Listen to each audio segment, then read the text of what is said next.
Hello students, कैसे हैं आप सभी। +2 इकोनॉमिक्स की इंडियन इकोनॉमिक बुक जो है आपका सेकंड पार्ट, उसका अपना चैप्टर चल रहा है second, long period and short period goals of planning in India. कि भारत में जो दीर्घकालीन एंड अल्पकालीन जो थे योजनाएं थी, उनके उद्देश्य क्या थे। ठीक है, जो अल्पकालीन और दीर्घकालीन जो योजनाएं थी उनके उद्देश्य क्या थे।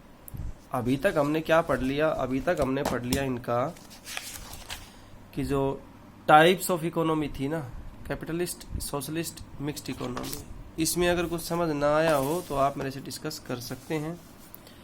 अभी नेक्स्ट टॉपिक है अपना कि लॉन्ग पीरियड किसे कहेंगे हम, दीर्घकालीन उद्देश्य क्या होंगे, लक्ष्य क्या होंगे। Are common to all the 5 year plans, वो सारे पंचवर्षीय योजना के उद्देश्य के are therefore generally studied as common goal of 5 year plan और objective of planning, योजनाओं के जो उद्देश्य हैं, ठीक है, उनको तो बोलेंगे लॉन्ग पीरियड, और शॉर्ट पीरियड बोलेंगे प्लान स्पेसिफिक, योजना विशेषज्ञ। Generally studied as objective of plan, ठीक है, योजना के, ये तो हो गई प्लानिंग, नगर योजना पूरी एक प्रकार से। प्लान का मतलब कोई भी योजना बनाना, योजना के लक्ष्य उद्देश्य। Depending on the ground realities, ठीक है, वास्तविकता के धरातल के आधार पर हम डिपेंड करते हैं, बात करते हैं कि ईच प्लान इज डिजाइन, प्रत्येक जो प्लान है उसको डिजाइन किया गया है एज ए डिस्टिंक्ट प्लान, एक अलग प्लान के, अलग योजना के तरीके से, with A distinct set of objective, एक जो लक्ष्य हैं हमारे उनके अलग तरीके के समूह के, ठीक है, योजनाओं के अलग तरीके के लक्ष्यों के साथ में। इट मस्ट हाउएवर, ये जरूरी है फिर भी, be made employee clear that objective of plans and objective of planning, ठीक है, योजना के उद्देश्य और जो नगर योजनाएं हैं हमारी उनके उद्देश्य आर नॉट टू कॉन्ट्राडिक्ट, ये विपरीत नहीं होंगे एक दूसरे के, बट कंप्लीमेंट ईच अदर, लेकिन एक दूसरे क्या होंगे, ये पूरक होंगे। जो ऑब्जेक्टिव ऑफ प्लान है, ये देखो, objective of plan and objective of planning, ये दोनों क्या है, प्लान है शॉर्ट पीरियड, प्लानिंग हो गया लॉन्ग पीरियड। इन दोनों को जब हमने तैयार किया है, ठीक है, पर्याप्त रूप से, ऐसे हमने कोशिश करी है, ये कह रहा है कि ये एक दूसरे के विपरीत नहीं होंगे, क्या होंगे, ये कंप्लीमेंट होंगे, एक दूसरे के पूरक होंगे। तो देखिए क्या कह रहा है ये कि लॉन्ग पीरियड गोल्स या ऑब्जेक्टिव, तो कौन कौन से हैं भारत के अंदर। Planning in India focus on 5 year period या गोल्स। सबसे पहला जीडीपी ग्रोथ। जीडीपी ग्रोथ का मतलब, जीडीपी का मतलब ग्रोस डोमेस्टिक प्रोडक्ट। एक देश को हम मेजरमेंट करते हैं कि ये देश कितना तरक्की कर रहा है, किसके आधार पे, जीडी के आधार पे, सकल घरेलू उत्पाद।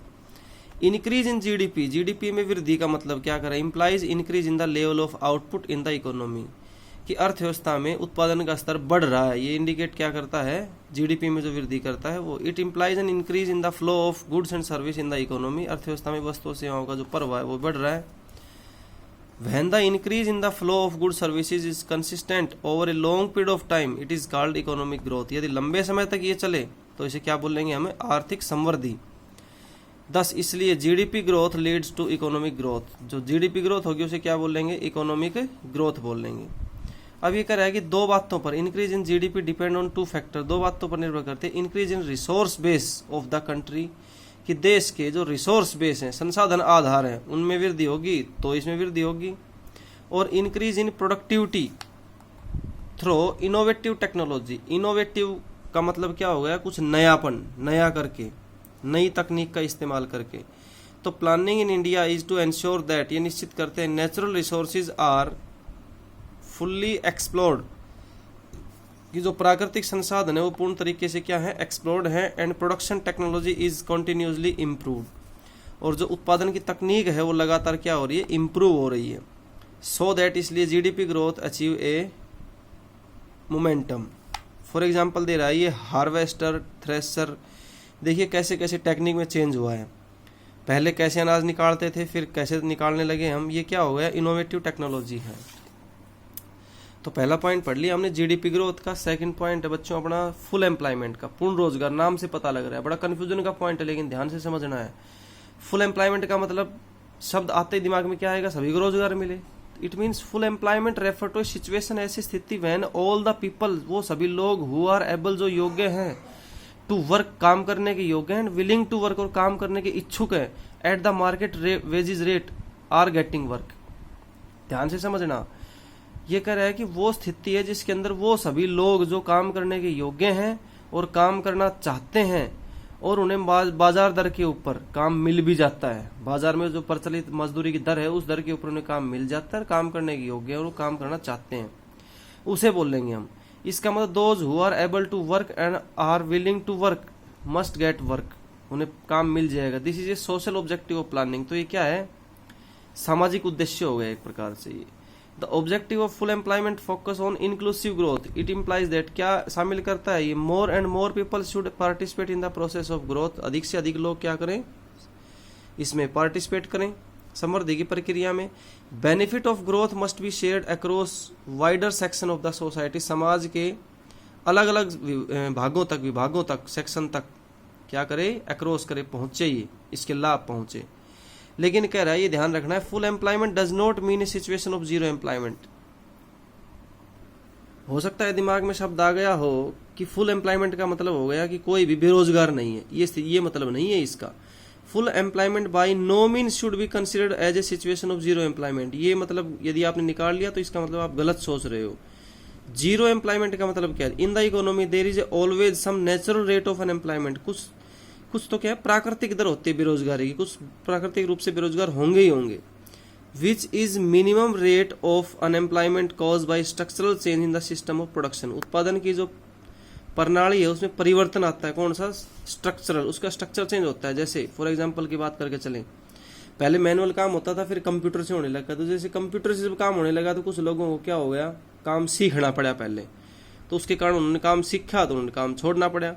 Structural changes by and large are related to the introduction of new technology in the production system. Because of these changes, people tend to remain unemployed for some time till, जब तक वो they adapt themselves to these changes, इन परिवर्तनों को, जो परिवर्तन हुए हैं, अपने आप को इनके अनुसार ना डाल ले, तब तक वो क्या होंगे, बेरोजगार होंगे। Natural rate of unemployment, also called structural unemployment, is consistent with the situation of full employment. तीसरा है इक्विटी, समानता, इक्विटेबल डिस्ट्रीब्यूशन, समान वितरण। इकोनॉमिक ग्रोथ, आर्थिक समृद्धि, would become a meaningless exercise, इसका कोई मतलब नहीं रहेगा यदि benefit of growth accrue to only a handful of people in the society, समाज के मुट्ठी भर लोगों के बीच में यदि इसकी ये अधिकार में आ गया, समाज के मुट्ठी भर लोगों के अधिकार में यदि आ गया तो इसे हम आर्थिक समृद्धि नहीं कहेंगे। Note the following observation carefully, ये हमने पॉइंट ध्यान रखने हैं क्या, कि growth serves virtually no purpose in a society, growth जो समृद्धि है virtually no purpose in a society where rich tend to become a richer, कि अमीर तो अधिक अमीर होता जाए, and poor continue struggle even for the essential of life, और जो गरीब है ना वो जीवन की आवश्यकता के लिए भी संघर्ष करता रहे, जो जीवन जीने के लिए जरूरी है, रोटी कपड़ा और मकान, उनके लिए भी संघर्ष करता रहे। कहने का मतलब अमीर अधिक अमीर होता जाए और गरीब अधिक गरीब होता जाए। Benefit of growth must spread across all section of the society, समाज के सभी भागों के पास इसका फायदा होना चाहिए। So that the distribution of income become equitable, तो आय का समान वितरण तभी होगा। ये इक्विटेबल डिस्ट्रीब्यूशन, समान वितरण ऑफ इनकम, आय का, implies social equality, and this is one of the principal objective of goals of planning in India. Next point है अपना मॉडर्नाइजेशन। तो मॉडर्नाइजेशन का मतलब क्या हो गया, आधुनिकीकरण। It refer to updation and adoption of modern technology in the process of growth, कि समृद्धि की प्रक्रिया में आधुनिक तकनीकी को अपनाना, ठीक है, उसको अपडेट करना, इसका मतलब ये हो गया। एज नोटेड अर्लियर, जैसा हमने पहले नोट किया है, output can be increased either by increasing the pools of resources और बाय यूजिंग इनोवेटिव टेक्नोलॉजी, जो तकनीकी का इनोवेशन हुआ है, नवाचार हुआ है, उसके द्वारा, ठीक है, उत्पादन बढ़े। Modern age is the age of science and innovative, आधुनिक समय जो है वो किसका है, साइंस और नवाचार का, मतलब नएपन का है। Science has offered us new ways of doing things, वस्तुओं को, कामों को करने के कुछ नए तरीके हमें बताता है science. Such that productivity in farms, खेतों के अंदर जो उत्पादकता है, and factories has shown N exponential rise over time, ठीक है, ये क्या है, एक्सपोनेंशियल राइज, एक ऐसी वृद्धि, अलग तरीके की वृद्धि होती है। ग्रीन रिवॉल्यूशन, हरित क्रांति इन इंडियन एग्रीकल्चर, भारतीय खेती के अंदर, कृषि के अंदर, इज वेल नोन एग्जाम्पल, बहुत अच्छा उदाहरण है इसका, of how technology can bring about revolutionary change in output, उत्पादन के अंदर एक क्रांतिकारी परिवर्तन आया जिसके कारण। Recently IT revolution has redefined the concept of domestic production through BOP, business outsourcing process. Business outsourcing process हमने +1 के अंदर पढ़ा था बच्चों, ठीक है, जो बाह्य सेवाएं होती हैं, बिजनेस आउटसोर्सिंग प्रोसेस, व्यवसाय की जो बाह्य सेवाएं उनकी प्रक्रिया। Modernisation in the context of goals of plans in India has a social angle as well, सामाजिक जो दृष्टिकोण है उसके हिसाब से भी। और लास्ट है अपना सेल्फ सफिशिएंसी, आत्मनिर्भरता, means dependence on domestically produced goods particularly food grains, विशेष रूप से जो अपने खाद्यान्न हैं, फूड ग्रेन्स का मतलब जो खाद्यान्न हैं, अनाज हैं। This goal was accorded A high priority, एक उच्च प्राथमिकता दी गई ड्यूरिंग द फर्स्ट 7 प्लान्स, पहले 7 प्लान्स के अंदर इसको प्राथमिकता दी गई। The basic idea was not to expose Indian economy, the basic idea जो आधारभूत उसका विचार है, वाज नॉट टू एक्सपोज, दिखाना नहीं है, Indian economy to political pressure from rest of the world simply because we are dependent upon them for the supply of essential goods, जो आवश्यक वस्तुएं हैं उनकी पूर्ति के लिए, क्योंकि हम डिपेंड करते हैं। इंडीड इट हैपेंड इन 1965, 1965 के अंदर ही घटित हो चुका है, when USA threatened to stop exports of food grains to India, भारत के लिए उसने खाद्यान्नों का निर्यात बंद कर दिया था, उसकी धमकी दी थी। If it did not stop then war with Pakistan, ठीक है, तो भी ये क्या कर दिया, वार को खत्म नहीं कर पाया। India wanted to be self sufficient in food grains production to avoid the uncertainties of supplies from rest of the world, शेष विश्व से जो सप्लाई आती है उसकी अनिश्चितता को से हमें बच नहीं सकते। अब आता है short period goals. Short period goals का मतलब जो अपने लघुकालीन, ठीक है, वो अल्पकालीन, मतलब वो तो दीर्घकालीन थे। ठीक है बच्चों, आज के लिए इतना ही काफ़ी है।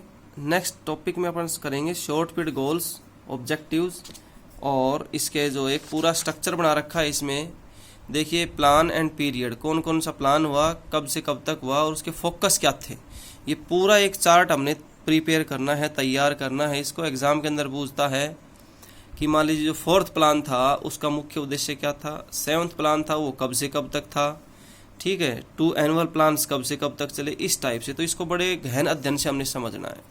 थैंक यू बच्चों।